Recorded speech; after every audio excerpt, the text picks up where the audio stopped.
इस कहानी की शुरुआत में हम बॉब नाम के एक स्नाइपर को देखते हैं जो फिलहाल अफ्रीका में मौजूद है और अपने साथी डॉनी के साथ एक मिशन पर है। अब थोड़ी देर की निगरानी के बाद बॉब को एक आतंकवादी की गाड़ी दिखाई दी और उसने बिना देरी किए इस आतंकवादी को मार डाला। अब इससे पहले कि यह लोग यहाँ से निकल पाते, आतंकवादियों के एक ग्रुप ने इन पर गोलियों की बारिश कर दी। अब यहाँ बॉब ने अपना कमाल दिखाया और इनमें से कई आतंकवादियों को मार डाला। लेकिन देखते ही देखते ये सिचुएशन हाथ से निकलने लगी और दुश्मनों का एक हेलीकॉप्टर इनके आसपास बॉम्ब गिराने लगा। अब यहाँ बॉब ने CIA से मदद मांगी, लेकिन इन्हें सामने से कोई जवाब नहीं मिला। अब इस गोलीबारी के बीच एक गोली डॉनी को लग गई और उस बेचारे की जान चली गई। अब यह देखकर बॉब गुस्से से लाल हो गया और उसने उस हेलीकॉप्टर पर कई गोलियां चलाईं। अब पहले तो उसका निशाना चूक गया, लेकिन थोड़ी कोशिश के बाद उसने इस हेलीकॉप्टर को मार गिराया। अब इस घटना के 3 साल बाद हम बॉब को देखते हैं, जो अब आर्मी से रिटायर हो चुका है और अपने कुत्ते के साथ जंगल में एक आम जिंदगी बिता रहा है। अब एक दिन आइजक जॉनसन नाम का एक आदमी, जो कि CIA का हेड है, वो बॉब से मिलने पहुंचा। दरअसल आइजक को ये खबर मिली थी कि बहुत जल्द अमेरिका के प्रेसिडेंट पर एक हमला होने वाला है, इसलिए वह बॉब से मिलने पहुंचा ताकि एक एक्सपर्ट की मदद से इस अटैक को रोका जा सके।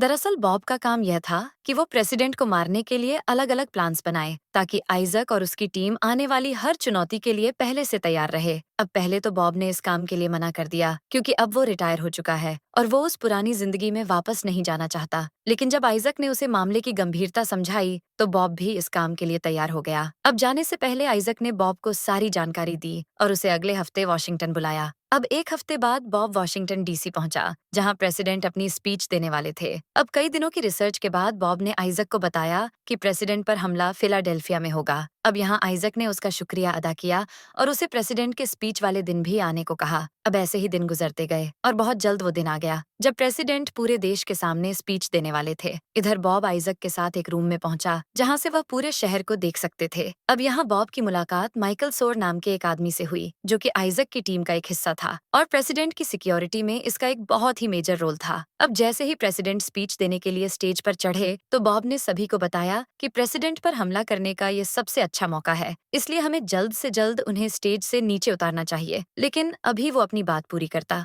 इससे पहले रूम में मौजूद एक पुलिस वाले ने बॉब पर गोली चला दी और वहीं दूसरी तरफ एक अनजान स्नाइपर ने प्रेसिडेंट को शूट कर दिया। अब ये देखते ही बॉब खिड़की तोड़कर यहाँ से भाग निकला और बॉब के जाते ही आइजक की टीम ने पूरे कमरे को साफ किया और एक टेबल पर बॉब की स्नाइपर राइफल और उसके फिंगरप्रिंट छोड़ दिए। वहीं दूसरी तरफ निक नाम के एक FBI ऑफिसर ने बॉब को रोकने की कोशिश की, लेकिन बॉब ने बड़ी आसानी से उसे पछाड़ दिया और उसे हथकड़ी लगाकर यहाँ से जाने लगा। लेकिन जाने से पहले उसने निक से बोला कि मैंने प्रेसिडेंट को नहीं मारा है और मुझे फंसाया जा रहा है। इसके बाद वो निक की गाड़ी में बैठा और यह शहर छोड़कर भागने लगा, पर अभी वो यहाँ से भाग पाता उससे पहले FBI की एक टीम ने उसे चेस करना शुरू कर दिया। अब पुलिस से बचने के लिए बॉब ने अपनी गाड़ी को एक कार वॉश में घुसा दिया और फटाफट से अपने घाव की मरहम पट्टी की। लेकिन थोड़ी देर बाद जब वो सड़क पर निकला तो पुलिस की एक टीम ने उसे चारों तरफ से घेर लिया। अब चूंकि बॉब के पास कोई और रास्ता नहीं था, इसलिए उसने गाड़ी को रिवर्स गियर में डाला और सीधा एक नदी में जा गिरा। इसके बाद FBI की टीम ने इस नदी की अच्छे से छानबीन करी, लेकिन इन्हें बॉब का कुछ पता नहीं चला क्योंकि वो तो पहले ही एक नाव पर लटक कर यहाँ से भाग चुका था। अब थोड़ी देर बाद वो किनारे पर पहुंचा और एक ट्रक चुरा कर यहाँ से भाग गया। वहीं दूसरी तरफ देश के सभी न्यूज चैनल्स टीवी पर बॉब की फोटो दिखाने लगे और उसे प्रेसिडेंट का कातिल बताने लगे। इसके बाद हम FBI के हेडक्वार्टर्स को देखते हैं, जो कि निक से काफी नाराज था क्योंकि बॉब उसे चकमा देकर भाग गया था। अब यहाँ निक ने अपने सीनियर को बताया कि भागते वक्त बॉब ने उससे बोला था कि उसने प्रेसिडेंट को नहीं मारा है। हालांकि निक के सीनियर को उसकी बातों पर यकीन नहीं हुआ और उसने निक का डिमोशन करके उसे FBI के कॉल सेंटर में बिठा दिया। अब रात होते ही बॉब एक सुपरमार्केट में गया और अंदर जाने से पहले उसने दुकान की बिजली काट दी। इसके बाद वह दुकान के अंदर गया और वहां मौजूद एक लेडी से कुछ सामान खरीदा। इसके बाद वह दुकान की टॉयलेट में गया और अपने घाव की मरहम पट्टी की। लेकिन इसी बीच दुकान में मौजूद इस लेडी को उस पर शक हो गया और उसने फौरन FBI को कॉल लगा दिया। अब यहाँ उसकी कॉल निक ने उठाई, जहाँ इस लेडी ने उसे बताया कि शायद थोड़ी देर पहले बॉब उसकी दुकान में आया था। अब इस लेडी की बात पर भरोसा करके निक ने अपने सीनियर को यह बात बताई, लेकिन उसकी पुरानी गलतियों के चलते उसके सीनियर ने इस बात पर ज्यादा ध्यान नहीं दिया। अब पूरी रात निक ने इसी केस पर काम किया और बॉब के बारे में सारी जानकारी निकाली कि जिस पुलिस वाले ने बॉब को गोली मारी थी, कल रात किसी ने उसका मर्डर कर दिया। अब यह सुनने के बाद निक को इस बात पर भरोसा हो गया कि बॉब बिल्कुल बेकसूर है और फंसाने की कोशिश की है। वहीं दूसरी ओर हम बॉब को देखते हैं, जो एक औरत से मिलने उसके घर पहुंचा। असल में यह औरत कोई और नहीं बल्कि डॉनी की विडो वाइफ सारा थी। हालांकि आज वो बॉब से पहली बार मिली थी, लेकिन वो उसे पिछले कई सालों से जानती है, क्योंकि डॉनी के मरने के बाद बॉब ने उसे एक लेटर लिखा था और वह हर साल सारा को फूल बेचता था।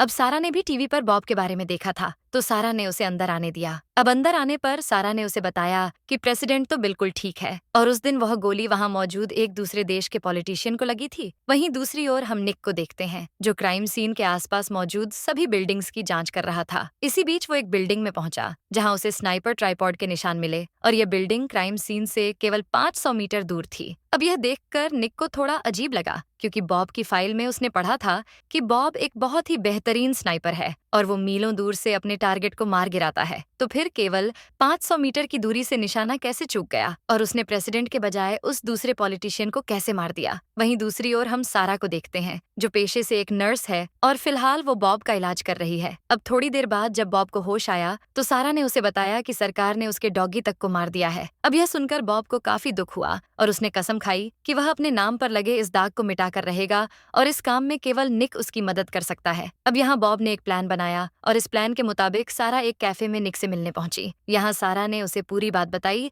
और उसे आइजक की गाड़ी का नंबर भी दिया, ताकि निक इस बारे में थोड़ी छानबीन करे और इससे आइजक के मन में भी डर पैदा हो। अब निक ने भी ठीक ऐसा ही किया और उस गाड़ी के नंबर को ट्रैक करने लगा। इधर आइजक को भी यह बात पता लगी कि FBI का एक ऑफिसर उसकी गाड़ी को ट्रैक कर रहा है, और यह वही ऑफिसर है जिसकी गाड़ी में बॉब फरार हुआ था। अब इससे पहले कि निक इस बात की जड़ तक जाता, आइजक के लोगों ने उसे किडनैप कर लिया और उसे बहुत ही बुरी तरह से मारा। दरअसल वो ये जानना चाहते थे कि आखिर निक को कितनी सच्चाई पता है, लेकिन जब काफी कोशिश के बाद भी निक ने उन्हें कुछ नहीं बताया, तो उन्होंने निक को मारने का फैसला किया। लेकिन इससे पहले कि ये लोग उसे मार पाते, बॉब ने अपनी स्नाइपर एल्स के दम पर आइजक के सभी लोगों को मार डाला। अब यहाँ निक ने बॉब से बोला कि मुझे पता है कि तुम बेकसूर हो, इसलिए तुम खुद को पुलिस के हवाले कर दो ताकि कानून तुम्हारी मदद कर सके। हालांकि बॉब ने इसके लिए साफ इनकार कर दिया, क्योंकि अगर उसने आइजक से बदला नहीं लिया तो कल को वो किसी और के साथ भी ऐसा ही करेगा। अब निक ने भी उसकी बात मान ली और उसका साथ देने के लिए तैयार हो गया। वहीं दूसरी ओर आइजक और उसके साथियों को यह पता चला कि बॉब हर साल सारा नाम की एक लड़की को फूल भेजता है, और इस बात का पता लगते ही आइजक ने अपने आदमियों को सारा को किडनैप करने भेजा। वहीं दूसरी ओर बेबनिक हथियारों के एक एक्सपर्ट से मिलने पहुंचे, जहां बॉब ने इस आदमी से पूछा कि क्या ऐसा मुमकिन है कि गोली किसी और बंदूक से चले और दिखाई किसी और बंदूक से जाए। इस पर यह आदमी कहता है कि हाँ, ऐसा करना मुमकिन है। इस टेक्निक को पेपर पैचिंग टेक्निक कहते हैं, जिसमें गोली चलती कहीं और से है और दिखाई कहीं और से जाती है। यहाँ इस आदमी ने बॉब को यह भी बताया कि तुम्हारे अलावा इतना अचूक निशाना केवल एक आदमी लगा सकता है, और वो है मिखा। अब जब इस आदमी ने मिखा का हुलिया बताया तो बॉब फौरन समझ गया कि मिखा कोई और नहीं बल्कि माइकल सॉर है, जो आइजक के साथ उसकी टीम में था। इसके बाद निक ने अपने ऑफिस में कॉल किया और माइकल सैंडर का पता निकलवाया, जो कि फिलहाल वर्जीनिया में था। अब उस रात आइजक के 2 आदमी सारा के घर में घुसे ताकि वो उसे किडनैप कर सके। अब यहाँ सारा ने एक आदमी को तो मार दिया, पर बदकिस्मती से उस दूसरे आदमी ने इसे पकड़ लिया। इधर आइजक को भी अंदाजा हो गया था कि अब तक बॉब ने माइकल सैंडर के बारे में सब कुछ जान लिया होगा और वो उसके पीछे जरूर जाएगा। इसलिए आइजक ने ये प्लान बनाया कि जब बॉब और निक माइकल सैंडर को पकड़ने के लिए वर्जीनिया आएंगे तो हम उन पर हमला करके उन्हें मार देंगे। अब प्लान के मुताबिक बॉब और निक वर्जीनिया पहुंचे और एक सुपरमार्केट में जाकर बॉम्ब बनाने का सारा सामान खरीदा। अब बॉब ये जानता था कि आइजक और माइकल भी उन पर पलट कर हमला जरूर करेंगे, इसलिए उसने निक को भी थोड़ी बहुत स्नाइपिंग सिखा दी ताकि समय आने पर वो उसकी मदद कर सके।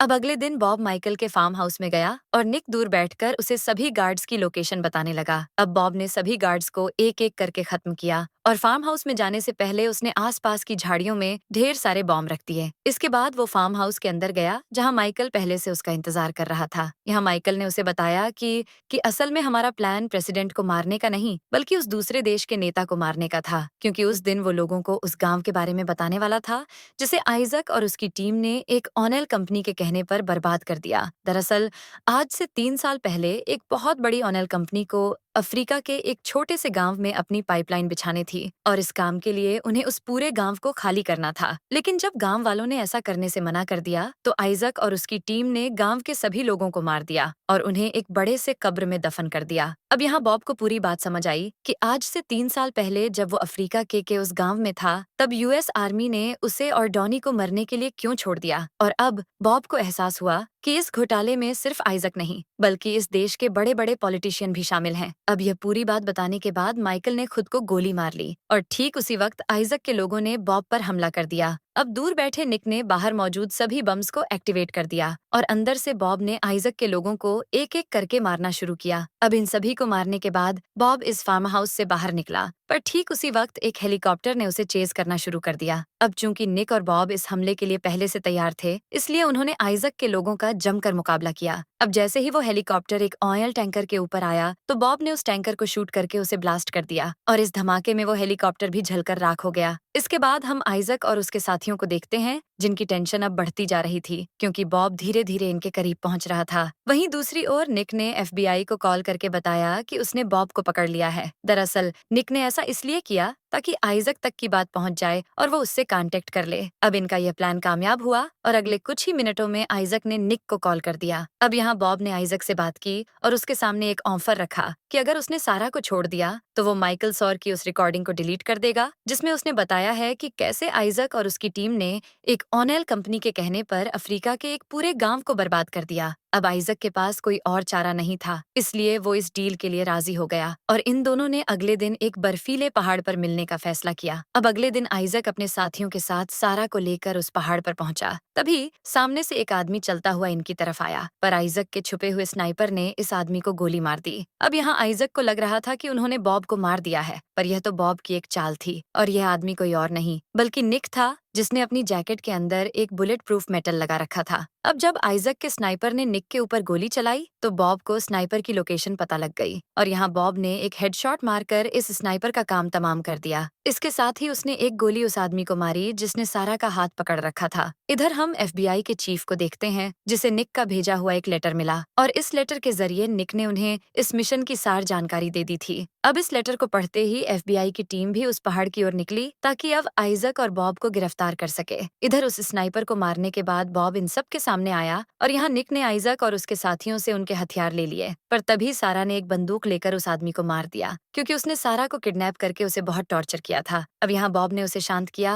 और आइजक के साथ ही मैकम से बात करने लगा। यहाँ मैकम ने बॉब से बोला कि तुम उस रिकॉर्डिंग के जरिए हमारा कुछ नहीं बिगाड़ सकते क्योंकि सरकार के बड़े बड़े अधिकारी भी हमारे साथ इस घोटाले में शामिल हैं। अब तक बॉब भी यह बात समझ चुका था कि अगर उसने इन सबूतों को पब्लिक किया तो सरकार के लोग उसके साथ साथ निक और सारा को भी जान से मार देंगे और इसलिए उसने इस रिकॉर्डिंग को इनके सामने जला दिया। तभी यहाँ पर एफबीआई की टीम आ गई और बॉब के साथ साथ आइजक और उसके साथियों को भी पकड़ लिया गया। अब थोड़े दिनों बाद बॉब को कोर्ट के सामने पेश किया गया और इस कोर्ट में आइजक और उसके साथी भी मौजूद थे। अब यहाँ बॉब ने क्राइम सीन पर मिली अपनी राइफल मंगवाई ताकि वह अपनी बेगुनाही साबित कर सके। यहाँ बॉब ने जज को बताया कि उस दिन घर से निकलने से पहले उसने अपनी बंदूक की फायरिंग पिन्स को निकाल दिया था और बिना फायरिंग पिन के इस बंदूक से गोली चला पाना इम्पॉसिबल है। अब इस बात को साबित करने के लिए उसने निक पर गोली भी चलाई, लेकिन फायरिंग पिन्स न होने के चलते वो गोली बंदूक के अंदर ही रह गई और इससे यह साबित हो गया कि बॉब बिल्कुल बेकसूर है। अब इस कोर्ट ने बॉब को तो बेकसूर बता दिया, पर उन्होंने आइजक पर कोई एक्शन नहीं लिया क्योंकि उसके खिलाफ मौजूद उस आखिरी सबूत को भी बॉब ने जला दिया था। अब उस रात आइजक और मैकम अपने फार्म हाउस पर गए और अपनी इस जीत को सेलिब्रेट करने लगे, पर तभी वहाँ पर बॉब आ गया